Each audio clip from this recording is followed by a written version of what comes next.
First 100 దేవుళ్ళు cinema సంగతి చూద్దాం. మంచి సోషల్ స్టిగ్మా పాయింట్‌ని స్క్రీన్ మీద డిస్కస్ చేశారు. మొత్తం టీమ్‌ని మెచ్చుకోవాలి ఇట్లాంటి పాయింట్‌ని డిస్కస్ చేయడానికి. అంటే విడో మ్యారేజెస్ గురించి మంచి సోషల్ మెసేజ్‌ని తెర మీదకి తీసుకోవడం ప్రయత్నం చేశారు. లాస్ట్ 20 మినిట్స్ చాలా బాగుంది. అది కాకుండా సినిమా మొత్తం కూడా సీరియల్ లాగా సాగింది. చాలా రెపిటేటివ్‌గా అనిపించింది. ఎక్కడ కూడా ఎమోషనల్ కనెక్ట్ లేదు. అందువల్ల ఈ movie not recommended. Second movie మై వాపంగా నాకు చాలా ఇష్టమైన, నాకు విపరీతంగా ఇష్టమైన డైరెక్టర్ ఇమ్తియాజ్ అలీ తీసినటువంటి, ఇందులో biggest positive AR Rahman music. చాలా కాలం తర్వాత ఎక్సలెంట్ సూతింగ్ మ్యూజిక్ ఇచ్చాడు. Love story related, romantic scenes related, ఇట్లా అన్ని రకాలుగా మంచి సాంగ్స్ మ్యూజిక్ ఇచ్చాడు. మూవీ ఫ్లో కూడా చాలా కూల్గా, నెమ్మదిగా, ఇంట్రెస్టింగ్ గానే వెళ్తుంది. చాలా బాగా నచ్చింది నాకు movie.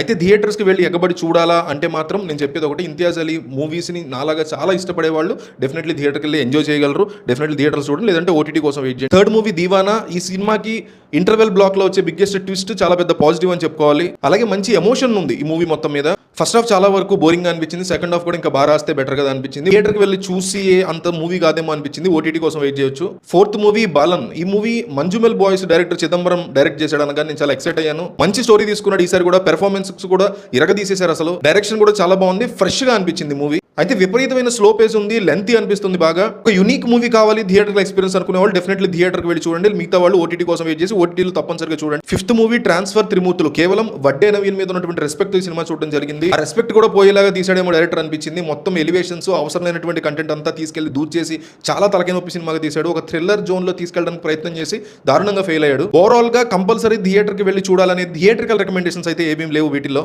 Unique and slow pace movies మాకు ఇష్టము అనుకునే వాళ్ళు కానీ, లేదా కంపల్సరీ థియేటర్కి వెళ్ళి ఏదో ఒక మూవీ అయినా పర్లేదు మేము చూడాలనుకుంటున్నాం అనే వాళ్ళకి మాత్రం బాలన్ మూవీ నేను రికమెండ్ చేస్తాను. దాంతోపాటు మై వాపస్ నైంగా మూవీని కూడా నేను రికమెండ్ చేస్తాను. దీవానా మూవీ ఓటీటీ వచ్చా ఖచ్చితంగా ట్రై చేయండి. మిగతా రెండు కంప్లీట్గా అవాయిడ్ చేసేయచ్చు.